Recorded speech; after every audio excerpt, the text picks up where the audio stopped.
La persecución que sufrió la iglesia, en vez de destruirla, produjo un crecimiento sorpresivo e hizo que los líderes cristianos se dispersaran y llegaran a muchos otros lugares que quizá no tenían planeado llegar, de manera que la persecución los impulsó a evangelizar en todos esos lugares. Uno de los líderes que trabajó junto con Esteban fue Felipe, también llamado el evangelista. Él, a causa de la persecución, se fue a la región de Samaria. Samaria está entre Galilea y Jerusalén, y como sabemos, los samaritanos eran problemáticos. Ellos eran israelitas que se habían mezclado principalmente con los asirios, aunque esa mezcla no fue voluntaria, sino por invasión. Por esa causa, los rabinos judíos rechazaban siempre a los samaritanos. Sin embargo, la iglesia llegó allí. Los samaritanos esperaban al Mesías también, pero no esperaban que fuera de la tribu de Judá, sino de José. De todos modos, ellos estaban dispuestos a recibir a ese Salvador que Dios habría de enviar. Felipe el evangelista llegó con este mensaje a Samaria. Felipe les habló de Cristo y comenzó a hacer milagros y prodigios en el nombre de Jesús. El libro de los Hechos registra el gran impacto que tuvo el ministerio de Felipe en Samaria. En Hechos 8, del 4 al 8, dice que los que fueron esparcidos iban por todas partes anunciando el evangelio. Entonces Felipe, descendiendo a la ciudad de Samaria, les predicaba a Cristo. Y la gente unánime escuchaba atentamente las cosas que decía Felipe, oyendo y viendo las señales que hacía. Porque de muchos que tenían espíritus inmundos, salían estos dando grandes voces, y muchos paralíticos y cojos eran sanados. Así que había gran gozo en aquella ciudad. Pero había un hombre llamado Simón, que antes ejercía la magia en aquella ciudad, y había engañado a la gente de Samaria, haciéndose pasar por algún grande.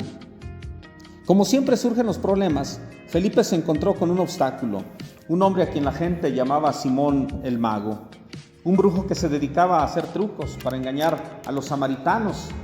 La Biblia lo llama un mago, que es un título derogatorio, lo cual nos indica pues que era un charlatán. Él hacía trucos para estafar a la gente, y a pesar de eso la gente lo admiraba, decían que era el gran poder de Dios, y durante mucho tiempo los engañó. Felipe siguió predicando y la respuesta de las personas fue magnífica, fue excepcional. La gente comienza a abrazar la fe en Jesús, las gentes entregaban sus vidas a Cristo y muchas personas confesaban su fe y recibían al Señor, a Jesucristo, como Salvador de sus vidas. Muchos se bautizaban para salvación. El mismo Simón hizo profesión de fe en Cristo y pidió ser bautizado. Pero vemos que hay algo raro en esa conversión. Él se convirtió por los milagros y las grandes señales que veía en Felipe. Simón el mago estaba deslumbrado por ver esos grandes milagros. Estaba deslumbrado por lo sobrenatural y lo espectacular. Y él siempre buscaba estar cerca de Felipe porque entendía que Felipe tenía un gran poder, un poder especial. Y él quiere tener ese gran poder que ve en el evangelista. Las noticias de lo que estaba pasando en Samaria por medio de Felipe llegaron hasta Jerusalén. Eso motivó a Pedro y a Juan a ir hasta Samaria para orar por los que habían recibido el bautismo. Ellos querían ir e imponerles las manos para que recibieran el don del Espíritu Santo, para que experimenten un nuevo Pentecostés, así como lo vivieron ellos en Jerusalén, que los samaritanos también lo pudieran experimentar.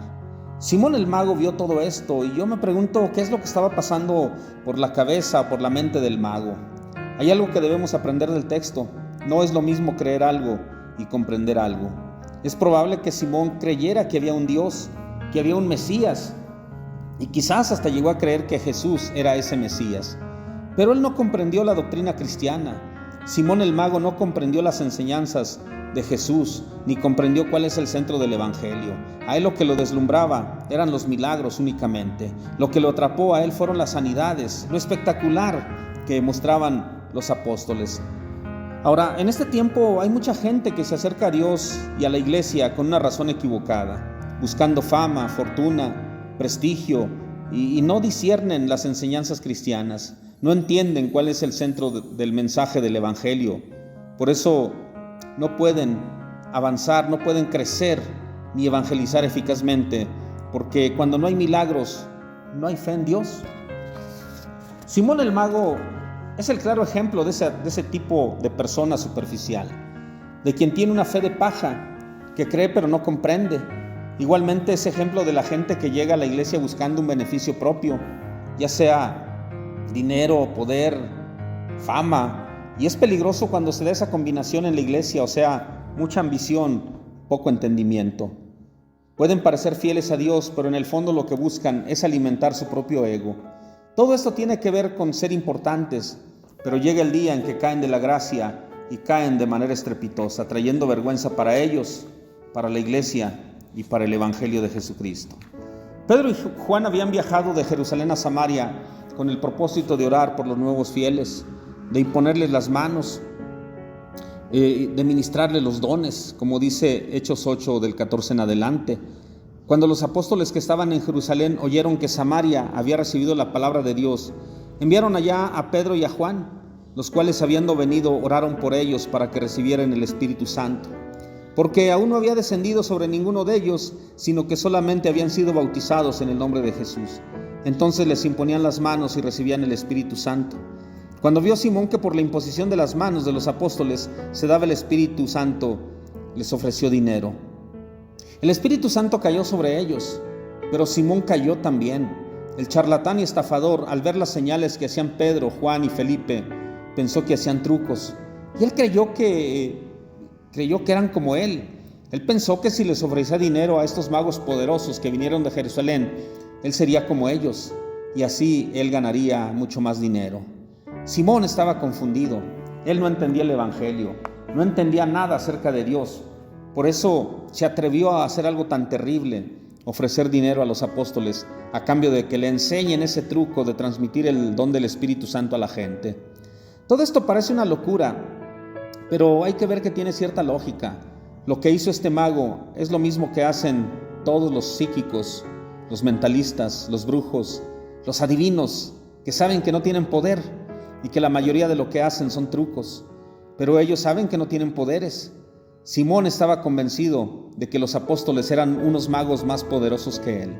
Él quería aprender sus trucos, por eso él cometió ese acto tan reprobable de ofender a Dios al ofrecer dinero a cambio de recibir el poder del Espíritu Santo. Y los apóstoles también se ofendieron. La respuesta de Pedro fue inmediata y tajante, como dice el versículo 18.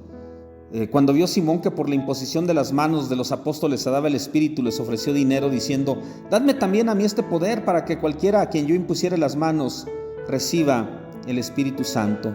Entonces Pedro le dijo: «Tu dinero perezca contigo, porque has pensado que el don de Dios se obtiene con dinero. No tienes parte ni suerte en este asunto, porque tu corazón no es recto delante de Dios. Arrepiéntete pues de esta tu maldad y ruega a Dios y quizás te sea perdonado el pensamiento de tu corazón, porque en hiel de amargura y en prisión de maldad veo que estás». La reacción del mago a la respuesta de Pedro no fue la correcta, porque no muestra arrepentimiento ni pide perdón. Respondiendo entonces Simón, dijo: «Rogad vosotros por mí al Señor, para que nada de esto que habéis dicho venga sobre mí». Lo que él les está diciendo es: quítenme ese conjuro que me echaron, quítenme esa maldición. Simón el mago sigue creyendo que los apóstoles son unos brujos más poderosos que él y que le han hecho un conjuro. Ahora bien, el Nuevo Testamento no vuelve a mencionar a este mago. Sin embargo, en documentos muy antiguos de la historia de la Iglesia y en algunos libros que datan del primer siglo, se menciona a un Simón y se lo menciona como un predicador de falsas doctrinas, un predicador de herejías, pero sobre todo lo mencionan como antagonista del apóstol Pedro. El mago Simón pasó a la historia por esta narrativa tan explícita que le enseñó a los samaritanos algo que no es correcto. Y hasta hoy a nosotros nos deja una clara enseñanza, nos deja muy claro que estas personas siempre vendrán a la iglesia con un fin equivocado. A su paso dejarán algún daño.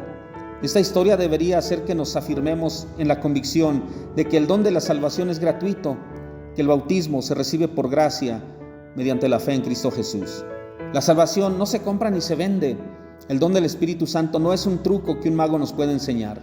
Este mensaje es urgente para hoy, porque mucha gente no comprende lo que es la salvación y cómo se obtiene.